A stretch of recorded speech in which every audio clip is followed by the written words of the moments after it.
on the end there, and that's just something that turns the gene on all the time, so it's always making the gene product. They can put a new gene in there. They put an antibiotic resistance marker, and that's so they can tell which cells actually took this piece of DNA in, because the cells that took the DNA in are now resistant to the antibiotic that they're going to use, and all the other cells are going to die. So what can go wrong with this? A lot can go wrong, depending on where this goes into the plant's genome. It can turn on and off different genes, even genes that are far down, because it's all very interconnected. So it can turn on genes that have been off for the entire evolution of the plant, or the entire time that humans have been eating the plant.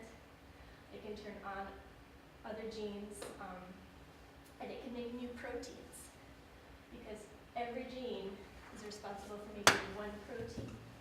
And proteins are, the things that usually cause allergies when people eat them.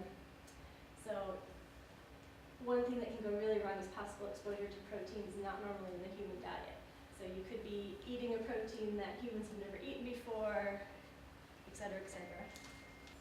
So now I'm going to go over a few of the major kinds of GMO and maybe discuss some of the problems with those.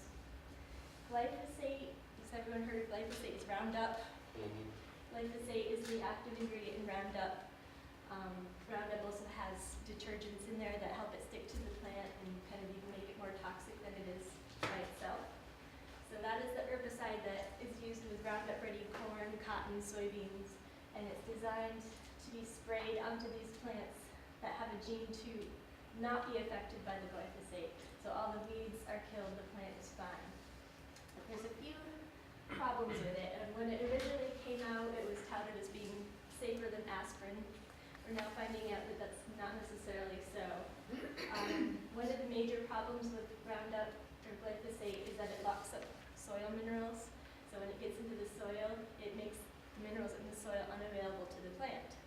So the plant is now not able to take up the nutrients it needs. You have to put more artificial fertilizers on it. And the end result is the plants that come from these fields are not as nutritious as they should be. They're not able to take up these nutrients from the soil. But the scariest thing, we think, is that it has a very strong antibiotic effect. So it is able to actually kill the microbes that it comes in contact with. So when you spray Roundup on the field, you get shifts in the microbes that are in the soil. And the shift that happens is towards pathogenic or bad bacteria, because the glyphosate tends to kill off the beneficial bacteria first. So you get the lactobacillus and all these good bacteria that you hear about are killed by the glyphosate, and the salmonella, E. coli, Clostrobacterium that cause botulism, they all are allowed to grow because there's all this open ecological space then. So the shift is really pronounced, and there's been studies on chickens that are fed GM corn that has glyphosate on it, and the incidence of salmonella goes way up, E. coli in cattle, things like that. And of course the GMO foods are just less nutritious.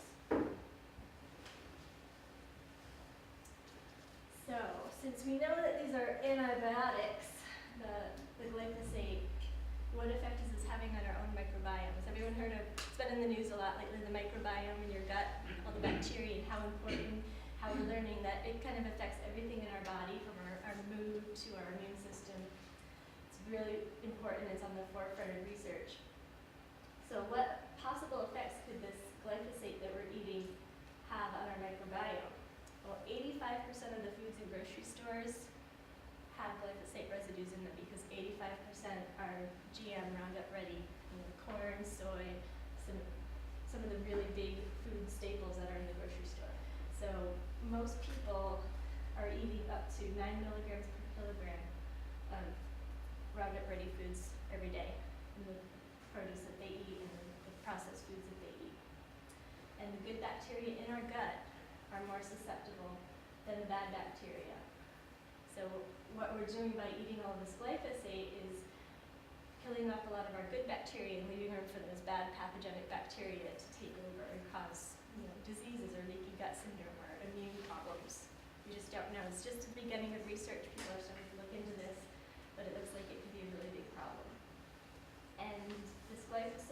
actually absorbed into the plant.